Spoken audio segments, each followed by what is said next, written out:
नमस्कार दोस्तों, welcome to RRB math की 94। दोस्तों आज के वीडियो में हम लोग बात करेंगे आरआरबी एनटीपीसी एग्जाम 2026 के 17 मार्च थर्ड शिफ्ट में जितने भी क्वेश्चन मैथ के पूछे गए थे सभी क्वेश्चन का हम लोग एनालिसिस करेंगे। तो दोस्तों वीडियो को शुरू से लास्ट तक देखिएगा। अगर आपका अगले शिफ्ट में एग्जाम है तो आपको इस वीडियो से बहुत ही हेल्प मिलेगी। तो चलिए क्वेश्चन स्टार्ट करते हैं। क्वेश्चन क्या पूछा गया था?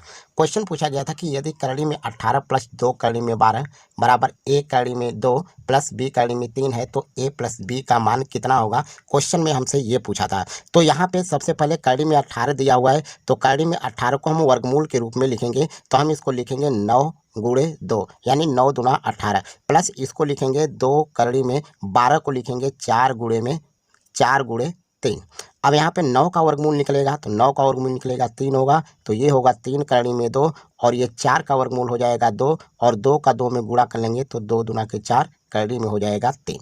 हमसे पूछा है ए प्लस बी का मान पूछा है, तो यहाँ पे देखेंगे ए करड़ी में 2 है और प्लस बी करड़ी में 2 है। अब यहाँ पे हम तुलना करा देंगे तो ए की जगह यहाँ पे 3 है और बी की जगह यहाँ पे क्या है 4 है। तो ए की जगह 3 लिखेंगे और बी की जगह यहाँ पे 4 लिखेंगे, क्योंकि हमको ए प्लस बी का योग पूछा है। तो ए प्लस बी, ए की जगह 3 बी की जगह 4 दोनों का योग कर देंगे, कितना हो जाएगा 7। 7 आपका करेक्ट आंसर होगा। देखेंगे किस ऑप्शन में है, तो ऑप्शन नंबर सी में है। ठीक है, चलिए नेक्स्ट क्वेश्चन देखते हैं। नेक्स्ट क्वेश्चन क्या पूछा गया था? नेक्स्ट क्वेश्चन आपसे ये पूछा गया था कि दो धनात्मक संख्याओं का गुणनफल 2500 है। यदि एक संख्या दूसरी संख्या की 4 गुनी है तब दोनों संख्याओं का योग क्या होगा। अब मान लीजिए एक संख्या अगर यक्स है, दूसरी संख्या इसका 4 गुना है तो 4x हो जाएगा। अब दोनों का गुणनफल करें तो यक्स और 4x का गुणनफल करेंगे तो 4x स्क्वायर हो जाएगा। और दोनों का गुणनफल रियल में दिया है आपका 2500, तो यहाँ पे लिख देंगे 2500। तो यक्स स्क्वायर बराबर 2500 बटे में हो जाएगा 4 और 4 से हम भाग करेंगे, 4 से भाग करेंगे तो 4 छक्के 24, 4 दूना के आपका हो जाएगा 8 और 4 पचे 20 यानी 625। जब यक्स स्क्वायर बराबर 625 तो यक्स बराबर हो जाएगा 25। यक्स बराबर कितना हो जाएगा 25। यहाँ पे पूछा है तब दोनों संख्याओं का योग क्या होगा। दोनों संख्याओं का योग पूछा है। हमको एक संख्या पता हो गया 25, दूसरी संख्या माना गया है 4x, तो दूसरी संख्या का हम यहाँ पे ये 4 का गुणा कर देंगे तो 25 चौक के 100, ये दूसरी संख्या पता हो गया। और दोनों का योग पूछा है तो दोनों को ऐड कर देंगे तो हो जाएगा 125। यहाँ पे हो जाएगा 125, तो 125 आपका करेक्ट आंसर हो जाएगा। देखेंगे किस ऑप्शन में, तो ऑप्शन नंबर बी में है। ऑप्शन नंबर बी आपका करेक्ट आंसर होगा। नेक्स्ट क्वेश्चन आपसे ये पूछा गया था कि यदि दो वर्गाकार भूखंडों का परिमाप क्रमशः 52 सेमी तथा 20 सेमी है, एक तीसरे वर्गाकार भूखंड का परिमाप ज्ञात कीजिए जिसका क्षेत्रफल दोनों भूखंडों के क्षेत्रफल के अंतर के बराबर है। तो यहाँ पे दो वर्गाकार भूखंड का परिमाप दिया हुआ है, एक का दिया है 52 और एक का दिया है 20। तो अगर हम इसका परिमाप निकालेंगे तो 13 चौके हो जाएगा 52, तो एक का परिमाप आपका हो जाएगा 13 और एक दूसरे का जो परिमाप हो जाएगा यानी जो भुजा हो जाएगा, यानी भुजा निकल के आएगा कितना, तो ये भुजा निकल के आएगा 5 हो जाएगा। कितना होगा 5। अब ये दोनों का हमको पता हो गया। देखिए ये परिमाप दिया है 52 सेंटीमीटर और ये दूसरे का परिमाप है। जब हम भुजा निकालेंगे तो यहाँ पे जो भुजा हो जाएगा, परिमाप 4 गुणे भुजा होता है, 4 गुणे भुजा 4 का भाग कर देंगे तो ये 13 भुजा निकल के 13 आएगा। इसमें 13 से भाग करेंगे तो यहाँ पे हो जाएगा 5 सेंटीमीटर। ठीक, अब क्वेश्चन में ये कह रहा है कि एक तीसरे वर्गाकार भूखंड का परिमाप ज्ञात कीजिए जिसका क्षेत्रफल दोनों भूखंडों के क्षेत्रफल के अंतर के बराबर है। दोनों भूखंडों के क्षेत्रफल के अंतर के बराबर है, तो यहाँ पे क्या करेंगे, तो इसका हम क्या करेंगे स्क्वायर। तो यहाँ पे दोनों का भुजा जब पता हो गया तो ये कह रहा है कि तीसरे वर्गाकार भूखंड का परिमाप ज्ञात कीजिए जिसका क्षेत्रफल दोनों भूखंडों के क्षेत्रफल के अंतर के बराबर है। तो हम यहाँ पे 13 का स्क्वायर कर देंगे और -5 का स्क्वायर कर देंगे। तो यहाँ पे 13 का स्क्वायर आपको मिलेगा 169 और 5 का हो जाएगा 25 और यहाँ पे दोनों को घटाएंगे तो ये हो जाएगा आपका 144। अब जो अंतर हुआ 144 हुआ। अब यहाँ पे जो दिया है कि परिमाप क्या होता है, 4 गुणे भुजा होता है। परिमाप हमसे पूछा है 4 गुणे भुजा, तो ये क्षेत्रफल के अंतर के बराबर है। तो रियल में जो क्षेत्रफल होगा ए स्क्वायर, तो ए बराबर क्या हो जाएगा 12 हो जाएगा। ए बराबर 12 हो जाएगा। हमसे पूछा है परिमाप, 4 का इसमें लिया के गुणा कर देंगे तो 12 चौके हो जाएगा 48 सेंटीमीटर और 48 सेंटीमीटर आपका करेक्ट आंसर होगा। देखेंगे किस ऑप्शन में है, तो ऑप्शन नंबर सी में है। ठीक है, चलिए नेक्स्ट क्वेश्चन देखते हैं। नेक्स्ट क्वेश्चन क्या पूछा गया था? नेक्स्ट क्वेश्चन ये पूछा गया था कि 2.345 पर बार है को सामान्य भिन्न में परिवर्तित करना है। तो हम इसको ऐसे लिखेंगे, जैसे 2 है तो 2 लिख लेंगे प्लस, अब ये 345 लिखेंगे 345 45 पर बार है, 2 अंक पर बार है तो यहाँ पे 2 9 लिखेंगे। 1 अंक पर बार नहीं है तो इसको हम घटा लेंगे। अब ये आपका हो जाएगा 2 प्लस घटाएंगे तो ये 342 हो जाएगा, बटे में हो जाएगा आपका 990। यहाँ पे जिस पर बार नहीं है उसके बदले में यहाँ पे 0 लिखेंगे। अब यहाँ से हम काटेंगे 9 से, तो 9 एकम 9, यहाँ पे 110 और ये 9 दूना 18 और 9 आठे 9 3 27 हो जाएगा। ये 9 3 27, 9 8 72 हो गया 38। अब इसको फिर 2 से काटेंगे तो 2 25 10, तो इतना हो गया 2 एकम 2, 2 9 18, तो ये हो गया 19। अब इसका हम इसमें गुणा कर देंगे तो 110 और 110 में 19 जोड़ेंगे तो हो जाएगा 129। 129 बटे 55 हो जाएगा। ये आपका करेक्ट आंसर होगा। देखेंगे किस ऑप्शन में है, तो ऑप्शन नंबर सी में है और ऑप्शन नंबर सी आपका करेक्ट आंसर होगा। ठीक है, चलिए नेक्स्ट क्वेश्चन देखते हैं।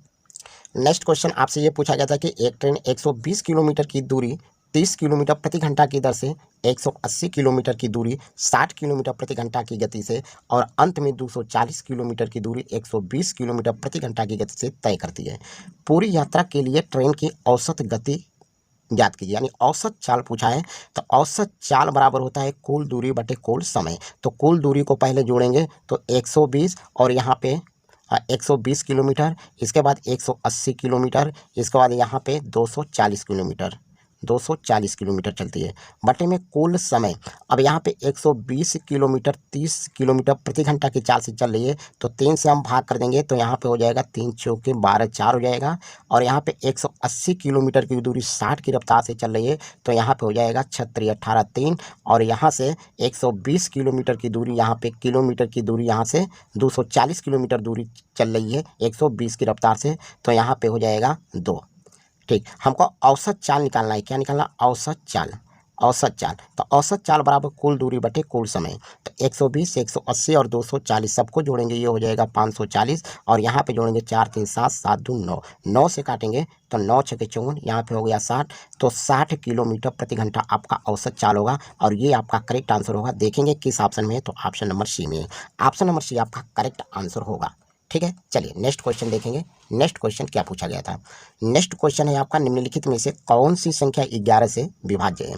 तो यहाँ पे देखेंगे 11 से विभाज्य का तरीका ये होता है कि अल्टरनेट का अगर योग आपका 0 है, अल्टरनेट का योग करेंगे और अंतर यदि 0 है तो वह संख्या 11 से कट जाएगी, या तो 11 से 11 का विभाज्य होना चाहिए। तो चलिए इसको ऑप्शन से लगाएंगे। पहले यहाँ पे पहला ऑप्शन चेक करेंगे तो 8 6 14, 14 और 7 21, 21 हो जाएगा। और यहाँ पे 9 और 5 14 और 14 4 18, तो यहाँ पे ये वाला आपका आंसर गलत होगा, ये नहीं कटेगा। चलिए इसको देखते हैं, तो 2 और 1 और 2 3 और यहाँ पे 3, कितना हो गया 6, ये हो गया 6। इसका अल्टरनेट तो 3 2 5 5 1 6, यहाँ पे -6 और दोनों का अंतर करेंगे 0। अब 0 आ गया तो ये 11 से कट जाएगा, यानी यही वाला ऑप्शन सही है। ऑप्शन नंबर बी आपका करेक्ट आंसर होगा। ठीक है, चलिए नेक्स्ट क्वेश्चन देखते हैं। नेक्स्ट क्वेश्चन आपसे क्या पूछा गया था? नेक्स्ट क्वेश्चन यहाँ से ये पूछा गया था कि 2 लड़कों की वर्तमान आय का अनुपात 8:9 है। 4 वर्ष बाद उनकी आय का अनुपात 12:13 होगा और 16 वर्ष बाद उनकी आय का अनुपात क्या होगा, ये पूछा है। अब देखिए 4 वर्ष बाद यहाँ पे 8:9 है, 8:9 है। फिर कह रहा है कि 4 वर्ष बाद उनकी आय का अनुपात कितना हो जा रहा है, तो 12:13 हो जा रहा है। ये आपका 4 वर्ष बाद हो रहा है, दोनों का आय जो है 4 वर्ष बाद हो रहा है। अब कह रहे हैं कि 16 वर्ष बाद उनकी आय का अनुपात, तो 16 वर्ष बाद तो इसी में 16 जोड़ देंगे, तो 16 जोड़ देंगे तो आपका कितना हो जाएगा, तो ये हो जाएगा 8 6 14, यानी ये हो जाएगा 24। और यहाँ भी हम जो है 16 वर्ष जोड़ देंगे, 16 वर्ष, 9 में 16 जोड़ देंगे तो ये हो जाएगा आपका 25, यानी 24:25 होगा। ये आपका करेक्ट आंसर होगा। देखेंगे किस ऑप्शन में, ऑप्शन नंबर डी में है और यही आपका करेक्ट आंसर होगा। ठीक है, चलिए नेक्स्ट क्वेश्चन देखते हैं। नेक्स्ट क्वेश्चन क्या पूछा गया था? नेक्स्ट क्वेश्चन है कि व्यंजक 222 प्लस 178 का स्क्वायर माइनस 178 माइनस 222 का होल स्क्वायर है, बटे में 222 गुणे 222 माइनस 178 गुणे 178 का मान क्या होगा? तो इसको जोड़ेंगे, यहाँ पे 222 और 178 जोड़ देंगे तो ये हो जाएगा आपका 400 का स्क्वायर, 400 का स्क्वायर। और यहाँ से हम घटा देंगे तो ये हो जाएगा 44 का स्क्वायर। ठीक है, 44 का स्क्वायर। और इसको लिखेंगे, ये 222 और गुणे 222 है तो हम इसको लिख सकते हैं 222 का स्क्वायर और इसको लिखेंगे 178 का स्क्वायर। अब ये ए स्क्वायर माइनस बी स्क्वायर का फार्मूला बना, तो एक क्वेश्चन में ए प्लस बी, दूसरे क्वेश्चन में ए माइनस बी, तो ए प्लस बी तो 400 और 44, तो ये हो जाएगा 444 गुणे में ए माइनस बी, एक 400 में से 44 घटा देंगे तो ये हो जाएगा 356, 356। और यहाँ पे इसका स्क्वायर, ए स्क्वायर माइनस बी स्क्वायर, यहाँ भी वही काम करेंगे। तो ए प्लस बी, ए माइनस बी, यहाँ पे जोड़ेंगे तो ये आपका हो जाएगा 400, और यहाँ पे एक बार घटा देंगे तो ये हो जाएगा आपका 44। ठीक है, अब यहाँ से काटेंगे 4 से, तो 4 एक कम 4, 4 एक कम 4, यहाँ से काटेंगे तो 4 छक्के 24, और 4 उठे 32, 4 उठे 32 हो गया, और 4 नवा 36 हो गया। अब यहाँ से काटेंगे तो 4 एक कम 4, डबल जीरो हो गया, इसको काटेंगे तो 111 बार में कटेगा। अब ये 111 है और 89 है, गुणा करेंगे तो आपका हो जाएगा 9879, और 11 का 100 में गुणा कर देंगे तो ये हो जाएगा आपका 1100, 1100। तो देखेंगे किस ऑप्शन में है, तो ऑप्शन नंबर बी में है। ऑप्शन नंबर बी आपका करेक्ट। ये सभी क्वेश्चन जीके जीएस और करंट अफेयर्स के क्वेश्चन है। तो चलिए क्वेश्चन स्टार्ट करते हैं। क्वेश्चन क्या पूछा गया था? क्वेश्चन पूछा गया था भारतीय संविधान का अनुच्छेद 39 मुख्य रूप से किससे संबंधित है? तो ये आपका 4 ऑप्शन दिया गया था। पहला ऑप्शन दिया गया था सामान्य न्याय और मुफ्त कानूनी सहायता, बी ऑप्शन पुरुषों और महिलाओं के लिए समान काम के लिए समान वेतन, सी ऑप्शन दिया गया था ग्राम पंचायतों का गठन, और डी ऑप्शन दिया गया था समान नागरिक संहिता। तो इसमें से आपको बताना था कौन सा ऑप्शन सही है। तो इसका करेक्ट आंसर हो जाएगा ऑप्शन नंबर बी, पुरुषों और महिलाओं के लिए समान काम के लिए समान वेतन। ऑप्शन नंबर बी आपका करेक्ट आंसर होगा। ठीक है, चलिए नेक्स्ट क्वेश्चन क्या पूछा गया था। अब नेक्स्ट क्वेश्चन यहाँ पे ये दिया गया था कि स्वतंत्रता सेनानी बाल गंगाधर तिलक का सबसे महत्वपूर्ण दृष्टिकोण या नारा क्या था जिसने भारतीय राष्ट्रीय आंदोलन में नई जान फूंक दी थी? तो इसमें 4 ऑप्शन दिया गया था। पहला ऑप्शन दिया गया था इनकलाब जिंदाबाद, बी ऑप्शन तुम मुझे खून दो मैं तुम्हें आज़ादी दूंगा, सी दिया गया था स्वराज मेरा जन्म सिद्ध अधिकार है और मैं इसे लेकर रहूंगा, डी ऑप्शन दिया गया था करो या मरो। तो इसका करेक्ट आंसर हो जाएगा ऑप्शन नंबर सी, स्वराज्य मेरा जन्म सिद्ध अधिकार है और मैं इसे ले करके रहूंगा। तो ऑप्शन नंबर सी आपका करेक्ट आंसर होगा। नेक्स्ट क्वेश्चन आपसे क्या पूछा गया था? तो नेक्स्ट क्वेश्चन पूछा गया था कि 2011 की भारत की जनगणना के अनुसार किस राज्य में जनसंख्या वृद्धि दर नकारात्मक दर्ज की गई थी? 4 ऑप्शन आपका दिया गया था। पहला ऑप्शन दिया गया था केरल, गोवा, नागालैंड, सिक्किम। तो इसका करेक्ट आंसर हो जाएगा option number D, Sikkim. Sikkim आपका करेक्ट आंसर होगा। ठीक है, नेक्स्ट क्वेश्चन देखते हैं क्या पूछा गया था। नेक्स्ट क्वेश्चन आपसे ये पूछा गया था कि विश्व एथलेटिक्स चैंपियनशिप 2025 में महिलाओं की 100 मीटर बाधा दौड़ में स्वर्ण पदक किसने जीता?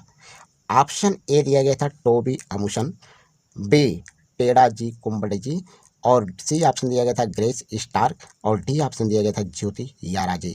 तो इसका करेक्ट आंसर हो जाएगा टेड़ा जी कुमुंड जी। टेढ़ा जी कुमुंड जी आपका करेक्ट आंसर होगा ऑप्शन नंबर बी। अब नेक्स्ट क्वेश्चन आपसे क्या पूछा गया था?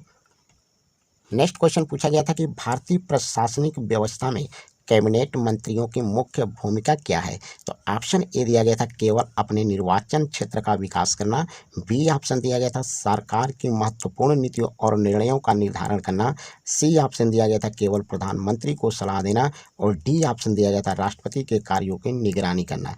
तो इसका करेक्ट आंसर हो जाएगा ऑप्शन नंबर बी, सरकार की महत्वपूर्ण नीतियों और निर्णयों का निर्धारण करना। ऑप्शन नंबर बी आपका करेक्ट आंसर होगा। ठीक है, चलिए नेक्स्ट क्वेश्चन देखते हैं क्या क्वेश्चन पूछा गया था। नेक्स्ट क्वेश्चन आपका साइंस का क्वेश्चन पूछा गया था। ये दिया गया था कि गैसीय माध्यम में किस प्रकार की यांत्रिक तरंगें संचरण कर सकती है? तो 4 ऑप्शन दिया गया था। पहला ऑप्शन दिया गया था अनुप्रस्थ तरंगे, बी ऑप्शन दिया गया था अनुदैर्ध्य तरंगे, सी ऑप्शन विद्युत चुम्बकीय तरंगे, और डी ऑप्शन दिया गया था सतही तरंगे। तो इसका करेक्ट आंसर हो जाएगा ऑप्शन नंबर बी, अनुदैर्ध्य तरंग। अनुदैर्ध्य तरंग आपका करेक्ट आंसर होगा option number B. Next question पूछा गया था। नेक्स्ट क्वेश्चन आपसे क्या पूछा गया था? ये पूछा गया था कि जून 2025 में थाईलैंड में आयोजित विश्व एथलेटिक्स में महिलाओं की 100 मीटर बाधा दौड़ में किसने स्वर्ण पदक जीता? ऑप्शन ए दिया गया था ज्योति याराजी, बी ऑप्शन दिया गया था वू यन्नी, और सी ऑप्शन तनाका असुका, और डी ऑप्शन दिया गया था दूती चंद। तो इसका करेक्ट आंसर हो जाएगा ऑप्शन नंबर ए, ज्योति याराजी। ज्योति याराजी आपका करेक्ट आंसर होगा option number A. Next question देखते हैं क्या पूछा गया था। तो नेक्स्ट क्वेश्चन आपका ये पूछा गया था कि गुरुत्वाकर्षण के प्रभाव में मुक्त पतन कर रही किसी वस्तु की गति किस प्रकार की होती है। तो ये साइंस का क्वेश्चन दिया गया था और ये 4 ऑप्शन दिया गया था। ए ऑप्शन दिया गया था कि एक समान गति, बी ऑप्शन एक समान त्वरित गति, और सी ऑप्शन दिया गया था असमान त्वरित गति, और डी ऑप्शन दिया गया था स्थिर गति। तो इसका करेक्ट आंसर हो जाएगा ऑप्शन नंबर बी, एक समान त्वरित गति। ऑप्शन नंबर बी आपका करेक्ट आंसर होगा। नेक्स्ट क्वेश्चन आपका पूछा गया था कि दिसंबर 2025 में आंकड़ों के अनुसार भारत की कुल स्थापित बिजली क्षमता में गैर जीवाश्म ईंधन का योगदान कितने प्रतिशत है। तो इसमें 4 ऑप्शन दिया गया था। पहला ए ऑप्शन दिया गया था 35.5%, बी ऑप्शन 41.2%, सी ऑप्शन 51.9% और डी ऑप्शन 65.0%। तो ये 4 ऑप्शन दिया गया था और इन चारों ऑप्शन में से आपको ऑप्शन ढूंढना था कौन सा ऑप्शन सही है। तो इसका करेक्ट आंसर हो जाएगा ऑप्शन नंबर सी, 51.9%। 51.9% आपका करेक्ट आंसर होगा option number C. Next question पूछा गया था कि हाल ही में खबरों में रही ACITI साझेदारी में भारत के साथ कौन से 2 अन्य देश शामिल है। तो आपका 4 ऑप्शन दिया गया था। ए ऑप्शन दिया गया था कि ऑस्ट्रेलिया और कनाडा, बी ऑप्शन ऑस्ट्रेलिया और जापान, और सी ऑप्शन दिया गया था कनाडा और अमेरिका, और डी ऑप्शन दिया गया था जापान और दक्षिण कोरिया।